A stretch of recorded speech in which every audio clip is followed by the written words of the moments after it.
영적 무지를 깨우치고 겸손과 섬김의 자리로라고 하는 큐티 제목으로 말씀을 나누도록 하겠습니다.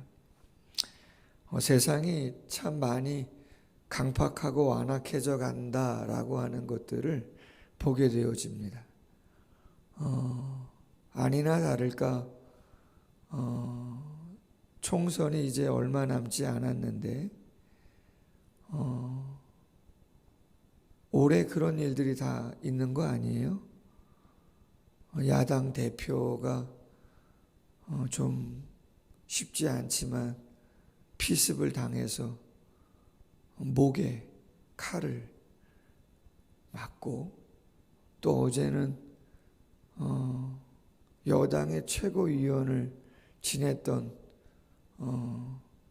여성 국회의원이 정확한 이유는 모르겠지만 15세 소년이라고 하는데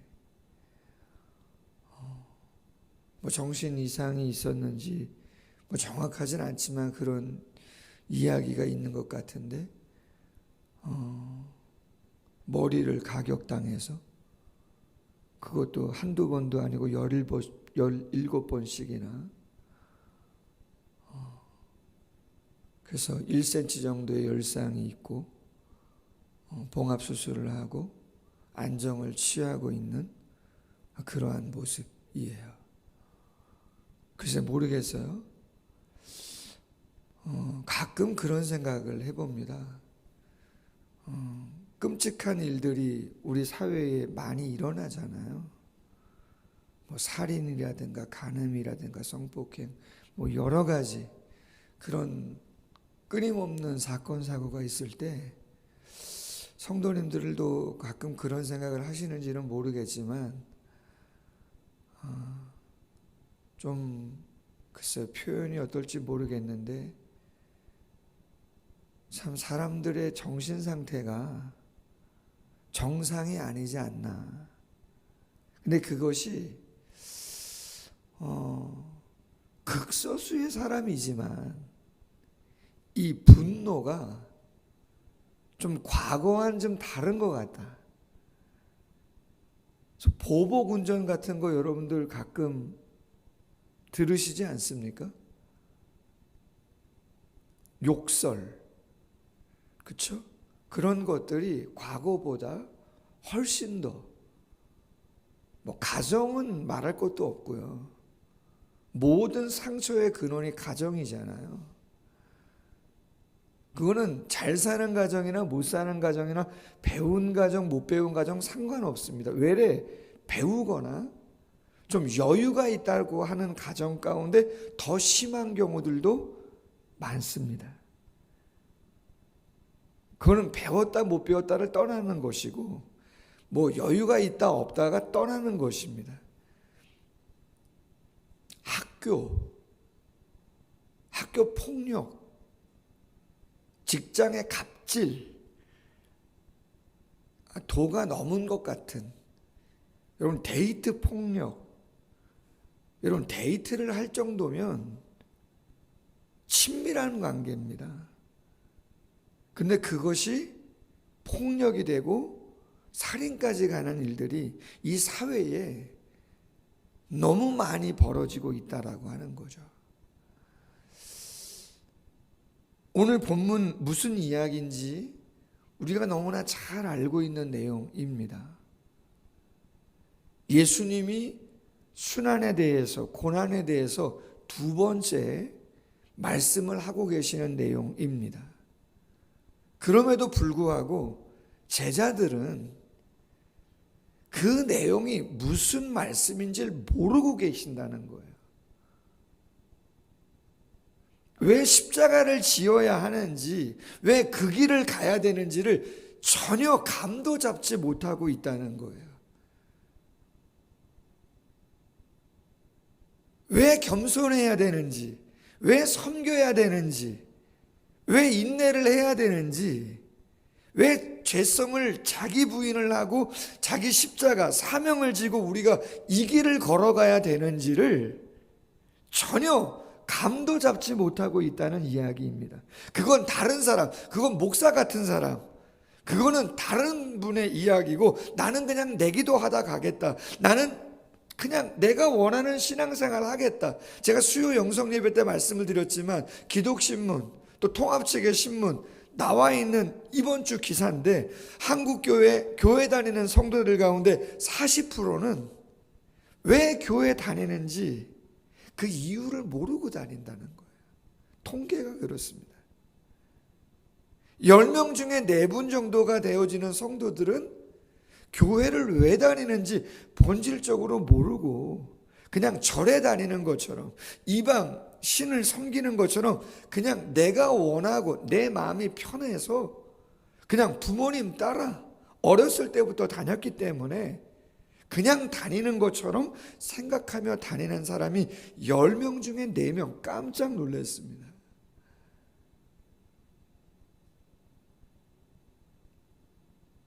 세상을 변화시킬 수가 있겠는가? 내 느낌과 내 감정대로 내 죄성을 죽여야 된다는 생각을 하지 않고 내가 사명을 갖고 내가 십자가를 지고 내가 이 길을 묵묵히 걸어가야지라고 하는 마음을 갖지 않고 변화시킬 수 있겠는가라고 하는 것이죠. 변화는 되지 않죠.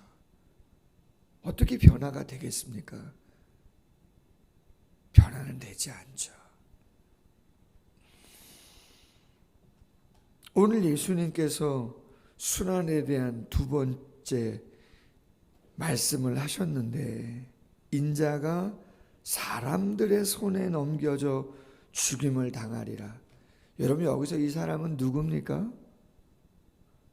호산나 다윗의 자손으로 오신 예수여라고 환호성을 질렀던 오병이어의 기적을 통해서 억지로 예수님을 임금 삼으려고 했던 그 무리들, 그 군중들이죠. 좋을 때는 한없이 좋다고 이야기를 하다가 육신의 필요를 채우고 무엇인가 세상적으로 좋아지고 조금 더 유익하다라고 하는 그러한 생각을 했을 때 다윗의 자손으로 오는 이여라고 하며 우리를 구원해 달라고 호산나 호산나 외쳤던 그들이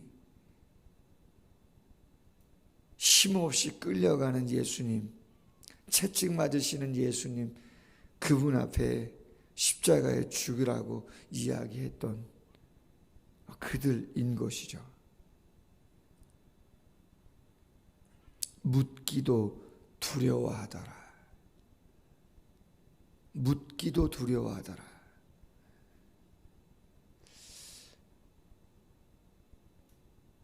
왜 묻기도 두려워했을까요? 그렇죠. 본인들이 생각하는 거하고는 전혀 다른 그러한 말씀이기 때문에 자기들이 꿈꾸고 생각하는 거하고는 전혀 그렇죠. 너무 전곡을 찌르는 이야기일 수도 있겠지만 뭐 연말이 지나갔으니까 보통 제가 교육자 생활을 30년 넘게 하고 있는데요. 부교육자로 20년 하고 담임 목회 10년이 좀 넘었는데요. 연말에 교육자가 전화를 합니다. 성도들한테. 혹은 성도가 교육자한테 전화가 올 때도 있습니다. 서로 부담스러운 기간입니다. 왜요? 교육자가 전화하는 건 왜 할까요? 그렇죠. 구역장 하시라고. 교사 좀 하실 수 있겠냐고. 뭐 어떠한 사역을 봉사하실 수 있겠냐고 전화를 걸죠. 그럼 성도님들은 교육자한테 왜 전화하죠? 좀 뭐 빼주시면 안 되겠냐고. 뭐 좀 안 할 수 있으면 안 되겠냐고. 서로가 부담스럽죠. 묻기도 두려워하더라. 맞습니까? 묻기도 두려워하더라. 전곡을 찌르는 말씀이죠. 제가 오늘 구역장님들 문자 넣으려고 합니다.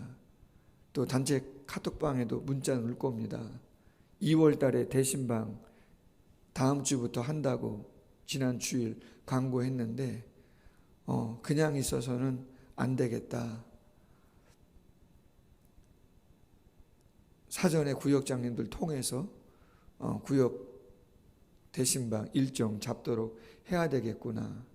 제가 다음 주에는 새로운 구역을 편성하려고 합니다. 그리고 다다음 주에는 2월 첫 주에는 새로운 구역 편성된 거 발표하려고 하는데요. 여러분, 자원한다는 거 그렇게 쉽지 않습니다. 내가 능동적으로 내가 자원해서 뭔가를 감당한다는 것은 정말 성숙한 것입니다.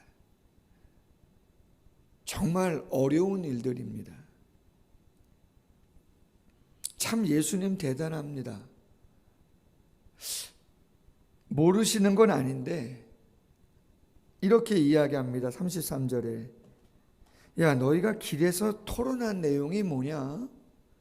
당신은 순환을 예고하고 무거운 마음으로 꺼냈지만 그걸 모르고 묻기도 두려워하는 그들, 그러나 그들 가운데서 서로 이야기했던 내용을 모르시는 게 아니고 다 들었어요. 도대체 무슨 얘기하면서 왔느냐? 그랬더니 제자들이 뭐라 그러죠? 서로 누가 크냐고 논쟁이 있었습니다. 예수님은 십자가의 길을 가려고 지금 무거운 마음으로 이야기를 꺼냈는데, 그러나 내가 죽는다 할지라도 다시 살아날 거니까, 부활할 거니까 너무 염려하지 말라고 그 길을 간다고 이야기하는데, 제자들은 누가 크냐, 누가 사랑을 많이 받느냐, 누가 예수님이 예루살렘에 들어가셔서 정권을 뒤엎고 정말 왕이 되실 때, 임금이 되실 때 누가 높은 자리에 앉을 수 있겠냐, 누가 예수의 인간적인 신임을 많이 받느냐라고 하는 거에 관심을 쓰고 있는 것이죠. 과연 우리의 관심이 어디에 더 있는가라고 하는 것이죠. 예수님 말씀하십니다.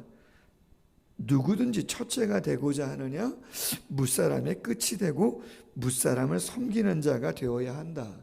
마태복음 18장 4절 말씀에 보니까 누구든지 어린아이 같이 자기를 낮추는 그이가 천국에서 큰 자다.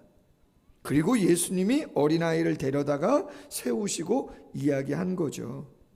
이 어린아이 같은, 당시의 어린아이는 지금 어린아이처럼 그렇게 여겨지지 않았어요. 우리 조건사님 이제 할렐루야,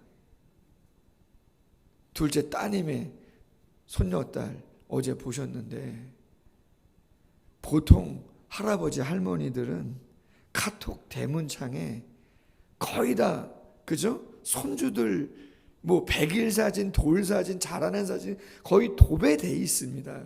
제가 성도 우리 카톡창 보세요. 단체 이렇게 보시면은 거의 어르신들의 그 카톡창에는 손주들 사진이 없는 분은 안 계신 것 같아요. 다 있습니다. 그렇게 좋으신가 봐요. 최고죠. 요새 어린아이들은 최고입니다. 근데 2000년 전의 어린아이들은 그렇지 않습니다. 숫자에도 포함되지 않았을 정도니까.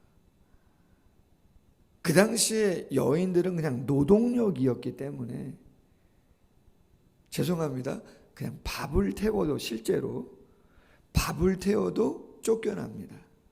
그래도 잘못이라고 이야기하지 않습니다. 2000년 전의 여인은 그냥 그랬습니다. 노동력이었기 때문에. 말씀은 일부 다처가 아니죠. 일부 일처죠. 그러나 증서 하나 써주고 그냥 쫓겨내면 그냥 쫓아내는, 모세의 율법의 본질을 잃어버리고 증서 하나 쓰고 내쫓으면 그냥 아무런 양심의 가책도 없이 또 새로운 여인을 끊임없이 둘 수 있는 그러한 사회가 유대 사회였기에 어린아이도 마찬가지 노동력 정도였습니다. 비참하죠. 천대받죠. 그런데 그 어린아이 하나를 영접하면 당신을 영접한 거고, 당신을 영접하면 하나님, 성부 하나님을 영접한 것이라고 이야기하죠. 말씀을 좀 맺으려고 합니다. 그렇다면 여러분, 이렇게 혐오가 들끓고 상식을 뛰어넘어서 흉악한 범죄들이 이렇게 많이 일어나는 이 사회를 도대체 누가 변화시킬 수 있다는 겁니까? 그것은 정말 진실로 십자가 사랑을 아는 자입니다. 예수님의 한없는 사랑을 받은 자가 섬김의 가치를 알고 겸손의 가치를 아는 자가 그 길을 가는 거지. 내가 한없는 십자가 사랑을 받아서 정말 내 안에 누구보다 엄청난 죄가 있음을 인정하고 나보다 더 흉악한 죄인이 있겠나, 나보다 못된 자가 있겠나라고 하는 걸 스스로 깨닫지 않고는, 그걸 고백하지 않고는 다른 사람한테 말합니다. 다른 사람한테 화를 냅니다. 다른 사람한테 분을 낸다고요. 참 예수님 대단하죠. 당신은 십자가 지러 가시는데 제자들은 누가 크냐고 이야기를 함에도 불구하고 지금 예수님이 화내시나요? 그렇지 않죠. 조근조근. 갈라디아서 6장 1절, 형제들아, 사람이 만일 무슨 범죄한 일이 드러나거든 신령한 너희는 온유한 심령으로 그러한 자를 바로잡고 너 자신을 살펴보아 너도 시험을 받을까 두려워하라. 온유한 심령으로. 와, 대단하죠. 온유한 심령으로. 진짜 신자는 이러한 자다. 부담스럽죠. 이 부담을 느끼는 자들로 인해서 가정은 유지되고 교회도 교회답고 세상은 변해가는 것이죠. 아멘. 이 부담이 없으면 그냥 말하고 싶은 대로, 행동하고 싶은 대로 그냥 하는 것이죠. 더 이상 상식이, 더 이상 공정이 지켜지지 않는 세상의 모습이 날이 갈수록 그럴 수 있죠. 바라기는 오늘 큐티 제목처럼 영적 무지를 깨우치고 겸손과 섬김의 자리로 모두가 나아갈 수 있기를 주님의 이름으로 소원합니다. 기도하겠습니다.